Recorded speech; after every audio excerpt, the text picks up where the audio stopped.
મિનિટમાં પણ પૂરી થાય અને એ જ કથાને જો કદાચ 4 મિનિટમાં પૂરી કરવી હોય તો 4 મિનિટમાં પણ થઈ જાય, પણ એનો અર્થ નહીં રહે. એટલે થોડુંક પણ એ વિસ્તૃતમાં હોવું જ જોઈએ.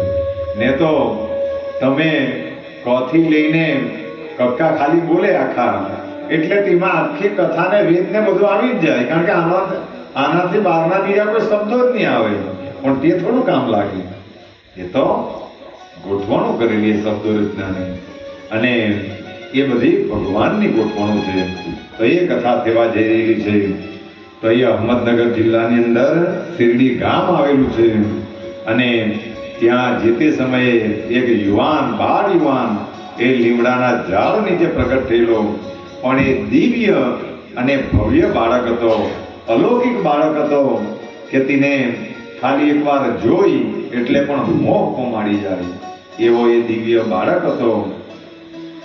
અને જેમણે જોયો મન ભરાય આવે. જુઓ સાંઈ બાબાની ખાસિયત શું હતી કે એને ખાલી એક વાર જોઈ એટલે એની સાથે પ્રેમ થઈ જાય. જુઓ સાંઈ બાબાની કોઈ મોટામાં મોટી વસ્તુ હોય તો એ પ્રેમ છે, અને એ પ્રેમને લીધે આજે ભલે બાબા હયાત નહીં મળે, પણ એ એટલો મોટો પ્રેમનો ઘોડો છે કે આજે પણ દેશ દિશાઓમાંથી ખેંચાઈને પ્રેમને લીધે આજે પણ શિરડી ખેંચાઈને લોકો જાયા જ કરે.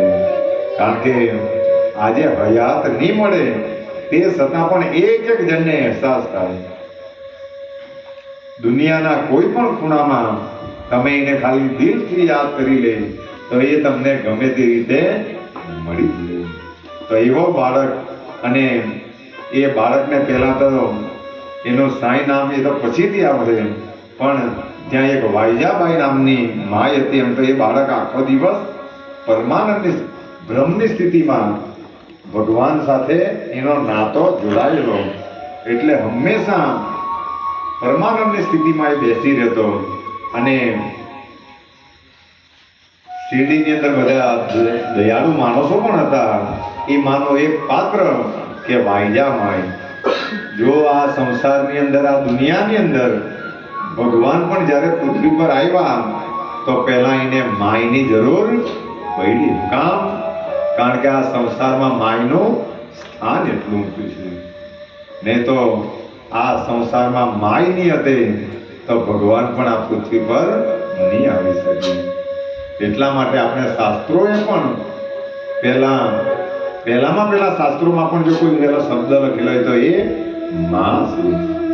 જો આ સમાજ કે આ દુનિયા સ્ત્રીઓની ઇજ્જત કરે કે નહીં કરે, પણ આ જે બધું દેખાઈ રહેલું છે એ શક્તિઓ દ્વારા છે. એટલા માટે માણસોએ સ્ત્રીઓની હંમેશા, અને તેમાં પણ વિશેષ કરીને એક માયની, તો એ શિરડીની અંદર વાઈજા માય હતી.